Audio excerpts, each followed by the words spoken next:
When there's rain in the forecast, what should a gardener do to prepare? Welcome to the Garden Angelist, where we talk about flowers, veggies, and all the best dirt. I'm Carol Michael from Indianapolis, Indiana, where I have a suburban garden measured in square feet. It's around a third of an acre. And I'm Dee Nash from Guthrie, Oklahoma, where I garden on several acres out in the country. We call ourselves Garden Angelists because we are evangelists for gardening. We love gardening, and we want others to love it too. Yes, we do, and we aren't afraid to spill the beans and tell all of our gardening secrets, the good, the bad, and even the ugly. But that's enough of who, what, when, where. Let's move on to this week's episode. Hello, Carol. Hello, Dee. What did you do with the rain coming? I planted seeds. I planted seeds before the rain comes because it's the best time to get it in. And if you have fescue lawn at all, it's a good time to put in your fescue seeds too, which I haven't done yet, but I ran around and planted a bunch of perennials so that they could get nice and settled with the good rain that we're getting.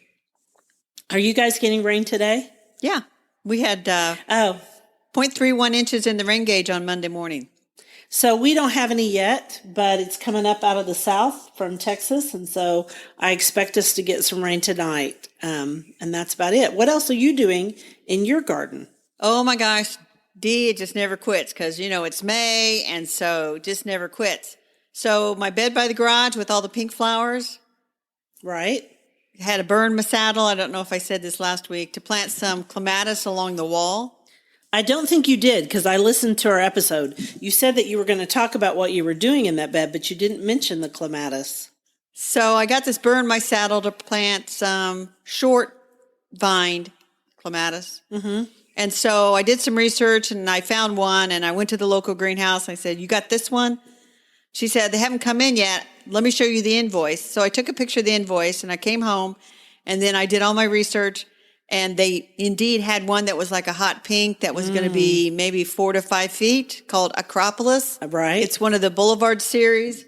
And it's Donahue's clematis, which I think is a very, very good brand. I'm looking at the tag over there. So I got those all planted. And then so that bed has coneflowers. It's got powwow wildberry coneflowers. It's got Bath's Pinks dianthus. Blatilla. Didn't you put your blatilla in there too? Not yet. I still have to dig that out. Oh, okay. Well, sorry I brought that up. But you're adding something really pretty to it, something I don't have. Pink Spanish bluebells? No, the allium. Oh, yeah. I found this peekaboo allium at the greenhouse. Another, not the greenhouse that I always go to. We'll talk about that in the dirt. But another garden center that I went to because I was looking for the trellises. Because I put 5 trellises. The wall's kind of short. It's maybe 4.5, 5 feet. And so... I know where you're talking about because I've been to your house. Yes. So anyway, I found this peekaboo allium, which is pink. And so I bought one pot of it, and then I busted that thing into like 15 bulbs and planted it along there. So that'll be really nice. I think that would work better up in Indianapolis than it would here as far as breaking it up like that. It takes so long for alliums to multiply in Oklahoma, even the newer alliums. I probably wouldn't do that here. I probably would have just they spread like crazy. Yeah, you have different weather than we do. I do. Imagine that. I do have different weather. So, but the really big news, 2 pieces of big news. Okay. So when I went to that other garden center, I found 4 more perennial violas to add to my collection. Oh my goodness. You're going to have so many violas in your garden. Halo lilac, purple showers, columbine, and viola tricolor, just the traditional Johnny jump ups. Those are all planted, soaking in. Those will spread. Won't that be fun? That will be fun. And Dee, on Saturday, I went to a garden celebration festival thing south of here. I ran into one of our listeners, and that would be Janet from when I went to high school. We went to high school together. She's also a gardener. She's also a writer. And I think she's a bigger plant geek than I am. But anyway. I don't think so. Oh, you don't know Janet. Janet's got acreage like you. And she mentioned something about having to plant like 100 trees when she got home. They're planting, I don't know, most of them seedlings and saplings and things, but they're trying to create a big wooded area beside them. It's a long story. But anyway, shout out to Janet, who also listens. So the garden season is in high gear, as you can see. And I do have to dig out the platilla. This rain will make it easy. I'll dig that out and move that to the pink bed. Sounds good. Dee, what'd you do? I busted my tail feathers working in the garden last weekend. I worked both days, Saturday and Sunday. Took out time to go to church to 8:30 Mass and then came home and started working again. I planted all of my cut flower garden seeds, including Rubenza Cosmos, Cupcakes Blush Cosmos, Oklahoma Salmon and Carmine Zinnias.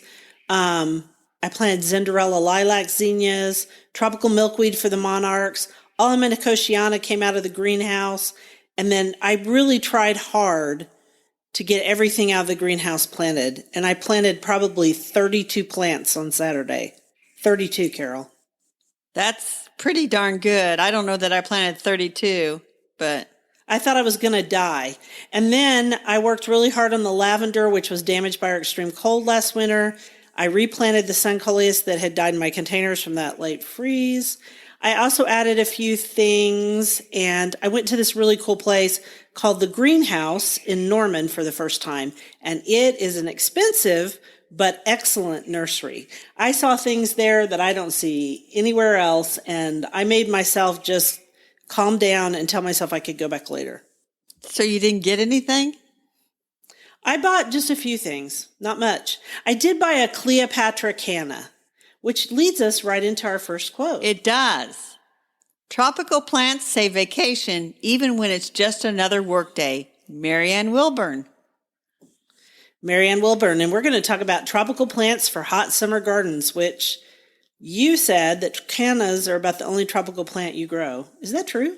Well, I mean, I have cannas and I have... You have zinnias. Zinnias. I don't think of zinnias as tropical. When I think of tropical, I think of great big leaves, like the cannas. I guess zinnias are technically an annual because they produce all their seeds in one season, and tropicals don't do that. It gets a little confusing in Oklahoma because we grow tropicals as annuals all the time in the summer because they do so well here. Do you have any begonias? You know what? I do have begonias. Yay! There's a tropical. I bought some fibrous rooted begonias at the greenhouse that have double flowers. I don't have the tag. I'll talk about it next week. But I do have anyway. So I say I don't grow a lot of tropicals, but you probably start pointing out things and saying, well, that's tropical and that's tropical and that's tropical. I grow a lot of tropicals. I grow coleus. I grow that. Purple fountain grass, which is Pinacetum purpureum. I grow cannas, which are subtropical mostly here in Oklahoma. There's also tropical cannas too. Tropicana is an example of a tropical canna.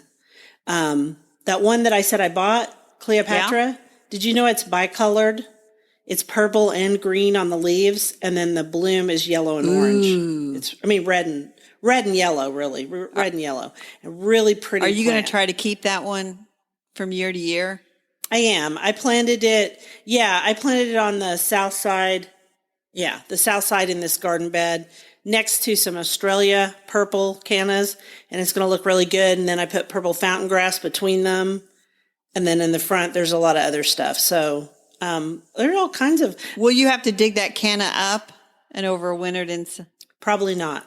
Will it make it? No, I don't. I think Cleopatra will make it, but I need to look it up to see whether it's subtropical or tropical. Most of my cannas are subtropical. So Australia, Wyoming, all of those, I just leave them in the ground. Oklahoma we have a canna farm. It's a big deal here. So here, almost every canna has to be dug up in the fall and then overwintered. And I actually did take I had 3 in containers, 2 in containers. And I dug those out and put them in bags. And I have them out back on the patio in some black plastic pots, thinking, hey, I'd do something like thrifty and try to keep them going.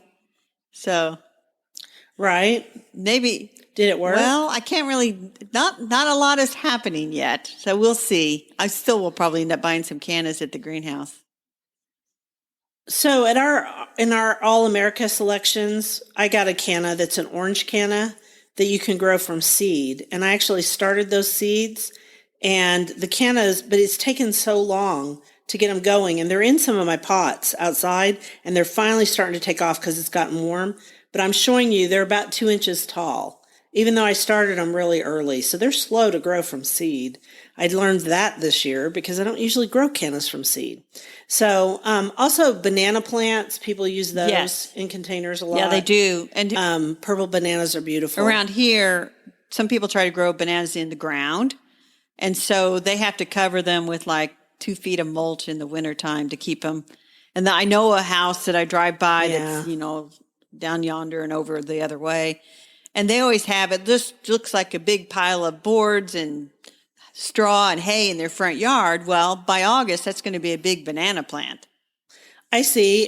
That isn't the 2 guys we went to visit, No. is it? No. On the tour. Gosh, they had the prettiest garden. I actually use well, they aren't slides because we don't really do slides, but I use pictures from their garden when I talk about tropicals because I remember they used henna coleus in front of banana plants and cannas, and they had celosia and a bunch of other stuff in the front yard. And it was something else. So pretty. But true tropicals, I think, for either of us, true tropicals are not going to survive our winters. And so they do require that you bring them, either let them go or bring them inside or let them go dormant. There's all different requirements. So we'll get into that a little bit more in a little bit. Yeah, sounds good. So I've written a couple of blog posts on tropical plants, and we're going to link to one of them. Do you want me to do the next I do want quote? you to do it. It's impossible to predict what spring has in store. Keep an eye on your 10-day forecast, Marianne Willburn. And I will add that sometimes, even when you do that, you still get surprised like this year. So we're talking about veggies. We are talking about veggies here. And speaking of 10-day forecast, mine still calls for in the 40s at night for the next 7-8 days. So it's not time for peppers and tomatoes in Indiana. And my neighbor next door confessed that he had put out some tomatoes, and guess what? They froze. Yep. A bunch of people did that here too before that last freeze. I did not, thank goodness. And all my tomatoes are out there. We are supposed to get down to 45 tonight, which is our last night of that. This is really late. But tomatoes and peppers are all in the smart pots growing down the center of my driveway. But we're not talking about tomatoes and peppers today. We're actually talking about okra. Okra, which is a tropical, very tropical looking vegetable plant. And so we've talked about these before, and I found the botanical name for okra. Do you want to take a shot at pronouncing that monstrosity, or do you want me to? I don't even see where it is. Well, you're going to have to page down in the notes there, Dee. I'm looking. Botanical name is, I think I can do it. Abelmoschus esculentus. How's that? That was very good. Thank you. Abelmoschus esculentus. It's part of the hibiscus family, isn't it? Yes, which is Malvaceae.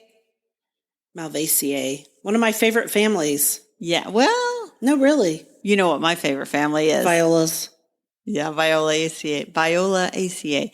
So okra is one of those things that, like, people have a strong reaction and say, "Ugh, I don't like okra. It's slimy." Well, they haven't had it fried. If they don't like okra. No. I mean, and I'm talking about not the kind you get in the freezer, that's all breaded and disgusting. I'm talking about you make your own okra and you fry it with cornmeal, and it's just one of the best things. I mean, I look forward to it every summer. Yeah, and that's my aunts and uncles down in southern Indiana. I swear their gardens are green beans, tomatoes, and half of it's okra. Which is a lot of okra because you don't need very much okra to have plenty to eat for your family. And in fact, I chop mine up and I freeze it in freezer bags. I freeze it on a long cookie sheet and then I throw it in freezer bags. And that way sometimes we can have it in the winter. I don't fry it very much, but I do occasionally. I also like it kind of stir fried, but it is a little slimier. Yes, and the most popular variety that's grown for just eating is Clemson Spineless, which I looked it up, and it's in All-America selections from 1939. That's crazy.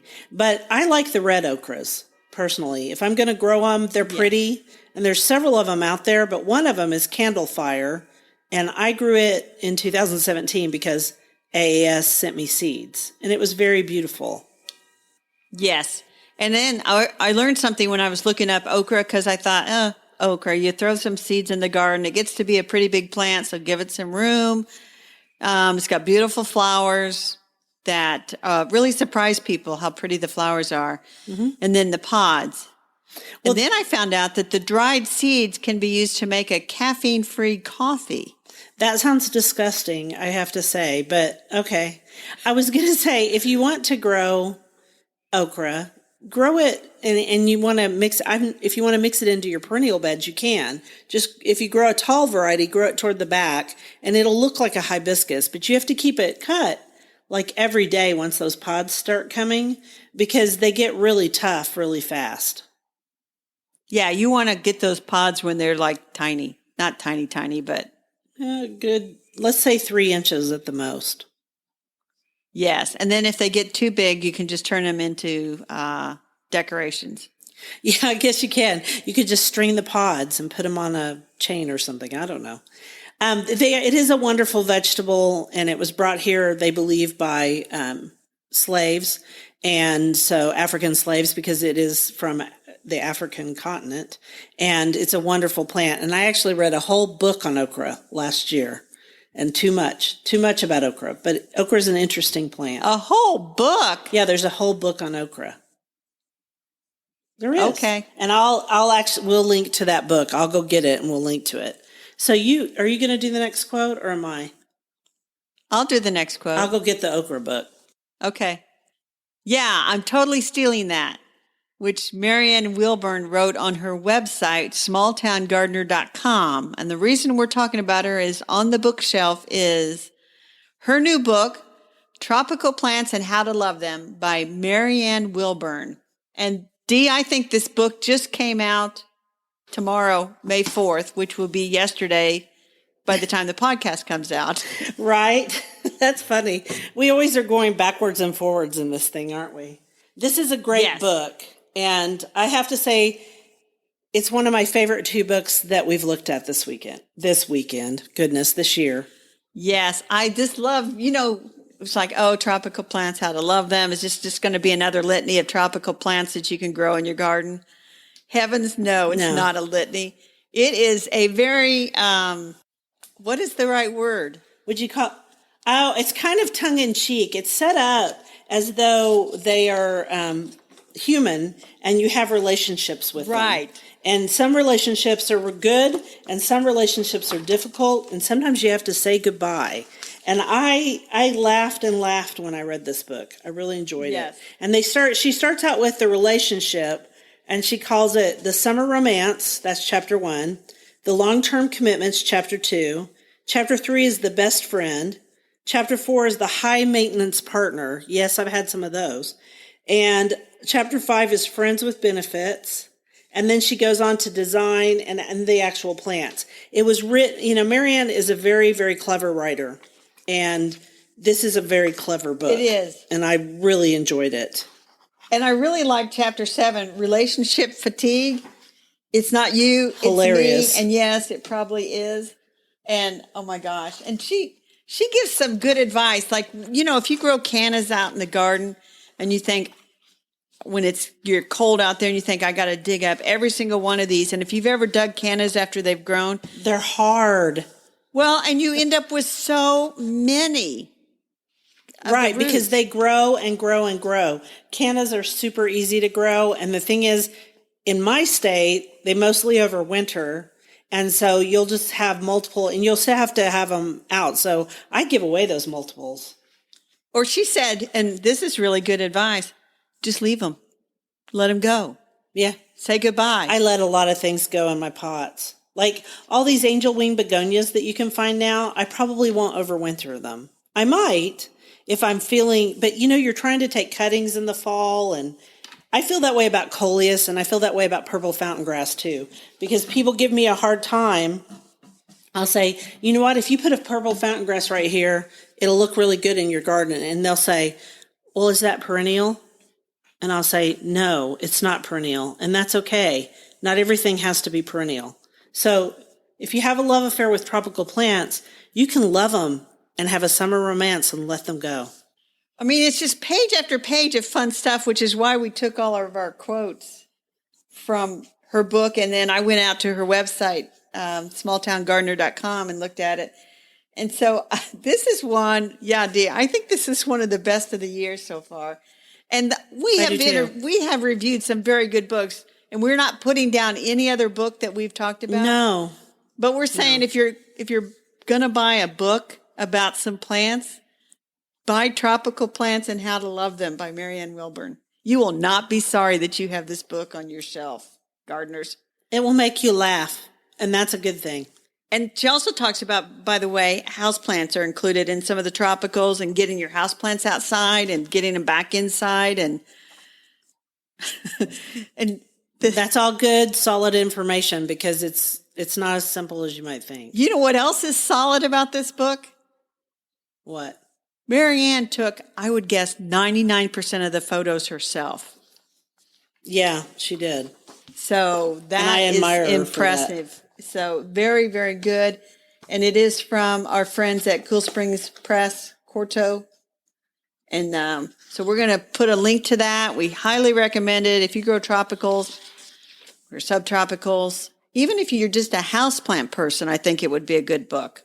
Oh, definitely. Because she talks about light and all the things you need indoors to make your houseplants, which are mostly tropical plants, unless you're doing sedums, how to make them happy. I like the picture she shows of water on her nice wood table that's spilled over from the plant. And she's like, I wished I had staged this. But she said, it happens. You got to be careful because you'll get water. It doesn't matter. You'll get water somewhere that you don't want it when you have houseplants inside. It's just part of it. It is. It's part of it. So, all right. Ready for the next quote? I am ready for the next quote. I want to repeat the title, Tropical Plants and How to Love Them by Marianne Willburn. You want to do this next quote? Yeah. Bottom line, it's not rocket science. Start there with confidence. Marianne Willburn, from an article on her website about building giant nests in your garden. Giant nests? What is she talking about? It sounds kind of weird, but she says it's really rather therapeutic, and she saw it done at a botanical garden somewhere, and I cannot for the life of me remember the name of where she actually saw it. But she's got acreage where she lives, and so she started building these big nests in her woods. And she says they get a lot of comments and things when friends and family and stuff come to visit. They see these giant nests and wonder just who lives in the woods. But she says it's really therapeutic to build them. I'll be honest, I'm looking at it right now and it kind of creeps me out, but that's just me. Oh, I thought you would be able to do that because you have some acreage too. Oh, I am so not doing that. It creeps me out. And she found it at the Delaware Botanic Garden in Dagsboro. I knew she found it somewhere. I thought they were kind of cool. Now, I don't have a place to put a giant nest in my garden. But the whole point of it is she's building it from nature, sure, from this material that she finds around her woods. So, and then she's just sort of crafting them. And she says it's very therapeutic, very meditative to just try to build these nests. And that's where she says, it's not rocket science. Just start there with confidence. That is great advice for anything you do in your garden. None of this is rocket science. No. So if you want to do something, try it. Figure it out. It's also not magic. I really get frustrated when people say that I have a green thumb or it's magic what I do in the garden or what fertilizer do I use to make the plants do so well. Like as though, because they all watched Jerry Baker way back in the 80s and think that, if you mix some dish soap together with something else, it'll work. The truth is gardening is just hard work. And you just start bird by bird. That's what you do. You just do it plant by plant, build up your soil. It takes years. I could not plant 32 plants if I had bad soil in one day. No. I have really good soil because I've been working on it for 32 years. And I spend a lot of time explaining that on my garden coaching sessions. When you say bird by bird, the thing I think of is I got to get out there and weed by weed. Yeah, me too. sometimes I weed because, I want to take a picture of this flower and it's got a dandelion over there and some chickweed over there. So I pull those out and kind of, look, one little square foot is now weeded. On to the next square foot. Yeah, that's exactly right. And that's how you do it. Weed by weed. Weed by weed. Anyway, which reminds me, Dee, I got to tell you about another book. We'll put it off this summer. I'll tell you about another hilarious book I'm reading about gardening, but we'll talk about that later. Really? That'll be a tease. Oh, so that's our tease for next week. So let's talk about our dirt. Yes, go for it. So our dirt this week is actually that my favorite little greenhouse, which is Courtyard and Greenhouse in Indianapolis, finally they have a website. She had a Facebook presence, mostly Facebook, a little Instagram. Finally has a website, and I'm listed as a resource on there, like customer number 1. Just saying. So I'm going to provide a link to that so people can go visit her website. And now that she has a website, I'm trying to talk her into doing a email newsletter. Instead of like posting all her updates on Facebook, she should also send out an email newsletter. But if you go down there like this month, it's so crazy. The people, the crowds, everybody's wanting to buy something. So I'll talk her into that later in the fall when she thinks she has time again. Yeah, right now she just does not have time to even turn around, I'm sure. So that is so cool that she has a website. You've been trying to get her to do that for a long time. So we're going to link to it in our show notes. Right. And then you've got a couple places out in your neck of the woods that have websites. I talk about Bustani Plant Farm all the time. It's owned by Ruth and Steve Owens. And Steve used to be on Oklahoma Gardening, the television show. And he knows a lot about plants. And I talk about them a lot because they have great plants and they have unusual things.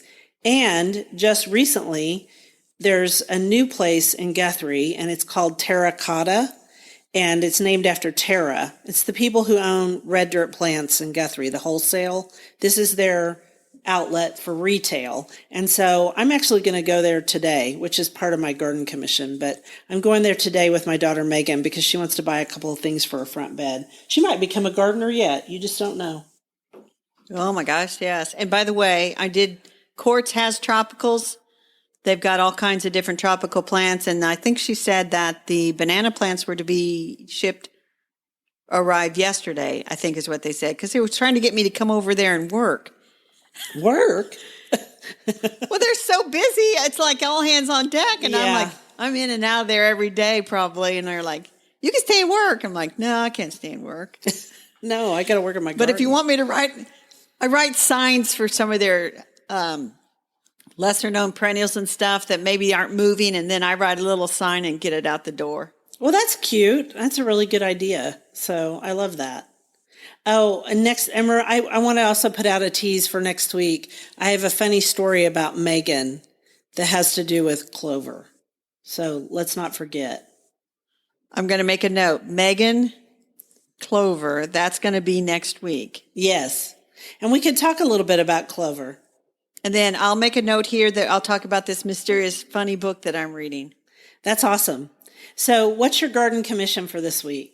So my garden commission this week, well, it's supposed to rain a bunch, but I want to start getting going with the annuals. I put them off as long as I can because a lot of them are going into the containers where there are pansies and violas. And this year I'm putting the pansies and violas. I'm just going to plant them out all over and see how long they go.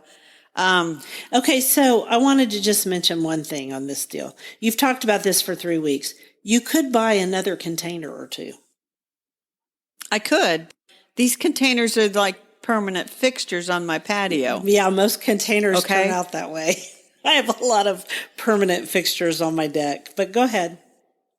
Oh, and my younger sister that lives in the condo, I talked to her Saturday morning. She says, I listen to your podcast. When are you going to help me with my flowers? I'm like, I haven't forgotten about your flowers. So we were talking about possibilities, and she says, well, what about petunias? You and Dee talked about petunias. Yes, we did. And I'm like, we could do petunias.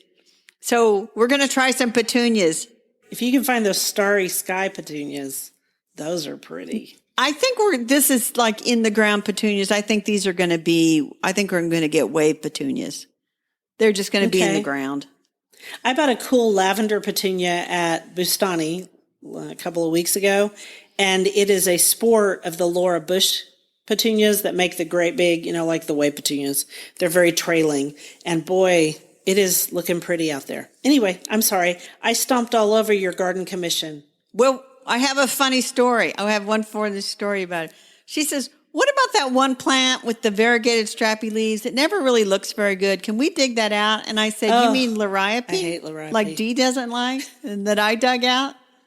She says, yeah, I just didn't know that's what it was. So she wants hers out of there too. Get her a digging fork because it's going to be fun. Get her a digging fork. She'll make me do it. What's your commission? It's her liriope. I'm just saying. I'm going to cut down the nearly dead hollies that are out front in front of my garden. I've got a garden tour on May the 11th. A garden club is coming to tour my garden. And I'm also going to cut down the vitex, which are my 2 chase trees on I guess it's the east wall down at the end of my house. I noticed that they've got about 2 inches from the bottom. They're starting to grow again, so they'll be shrubs again. And so I'm really glad I have that battery-operated chainsaw. So I'm going to do that. And then today I'm going to go with Megan and help her find a few things for her front bed. She's repainting her house. So. Okay. And you mentioned you have a battery-operated chainsaw. We're going to talk about tools in a future episode. Yeah, we should. I did write about it a couple of posts ago. I have battery trimmers. They're all DeWalt. That's the brand we have. Several brands out there. Yeah, and speaking of tools, Dee, I can't find my pruners with the holster. They're missing. Oh, that isn't good. Are these like your good pruners? Yeah, these are my good Felco pruners with the holster that I always wear out in the garden. And I remember taking them off because I was going somewhere. I'm thinking, I don't want to wear these. And then it's fallen on the floor somewhere. I don't know where they are. I've looked high and low. Oh, that's bad. Felcos are not cheap. All right. So with that, we want to thank everyone for listening to The Garden Angelist. If you like our podcast, please tell your friends about us and hit the subscribe button so you don't miss anything. We were certainly chatty today. If you listen to Apple Podcasts, we'd love a 5-star review. That helps us get noticed by others. Could you also share our podcast with your friends? Word of mouth is still the best way to get the word out there. Yes, and be sure and check out our show notes for links for more information about today's topics, plus links to our own websites. And if you want to help support us, use those affiliate links. If you buy something after clicking through on them, we earn a small commission and it costs you nothing. It was lovely to chat with you over the garden gate today.